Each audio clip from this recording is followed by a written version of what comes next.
Well, Republicans were hoping for a red tsunami. Unfortunately, red tsunami turned out to be an embarrassed Japanese girl saying, "Oh, Rook, lots of Republicans are rusing." We did, however, experience a red wave as we waved goodbye to red tsunami.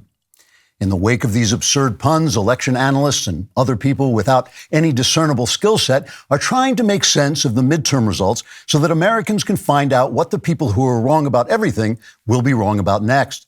This is called expertise, and it's actually a great way to make a living while the country is going down the drain. One lesson we can take away is that even though Democrats destroy the economy, fill our city streets with homelessness and crime, and sell pornography and sexual deviance to little children before butchering their bodies on the basis of an insane gender theory with no basis in fact, Republicans can still find just the right candidates to lose to them as long as the Democrats carefully select candidates who hate America and have had a stroke. Exit polls show that the issues voters cared about most included what color sneakers they were wearing and where they could score some of those powerful new strains of legalized marijuana so they could make themselves psychotic and everything would seem fine. Also, inflation was a big issue because after shelling out for the dope nowadays, you have no money left to buy Oreos, which is a downer when you have the munchies and are psychotic. Legalized abortion was also important because many voters seem to remember having sex with someone last night while they were stoned out of their minds, and if it now turns out they have a baby, they want to be able to kill it without violating their parole and getting sent back to prison. Among the biggest Democrat supporters were women, who seem to be allowed to vote now, for some reason.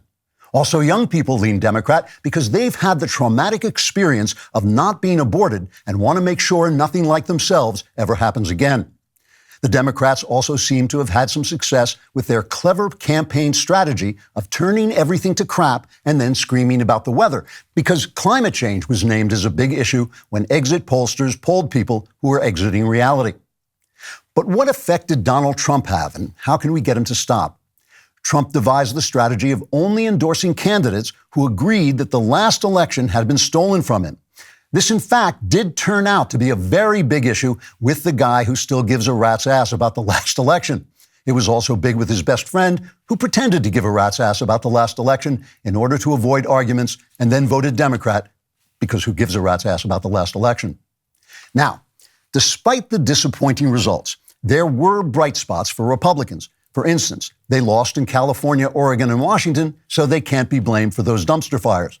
And they do seem to have eked out a majority in the House, so we now have an inspiring titan of a House Speaker in Kevin McCarthy. Okay, I'm joking about that one. But we do have to remember, winning the Senate was always going to be difficult because of the terrible map, which showed all of the races taking place in America, where people have gone insane and keep electing Democrats who turn everything to crap and then scream about the weather, which kind of does make sense when you really think about it and are stoned out of your mind on some of that great new dope. But what now? How can we endure the next 2 years of Democrats thinking they won because we lost? Well, first of all, let's try to stay calm. Remember, there's always a new day, and you just have to keep putting one foot in front of the other until you get to Mexico, where you can catch a plane to Norway. You also have to have faith that God is still in his heaven, and so we're probably getting what we deserve, which, all right, isn't really all that encouraging. But still, politics isn't everything. There's also all that great legal marijuana. And once you're psychotic, things won't look so disappointing because you'll be a Democrat. For more Klavan-y wonderfulness, like and subscribe. And please subscribe to the Andrew Klavan Podcast.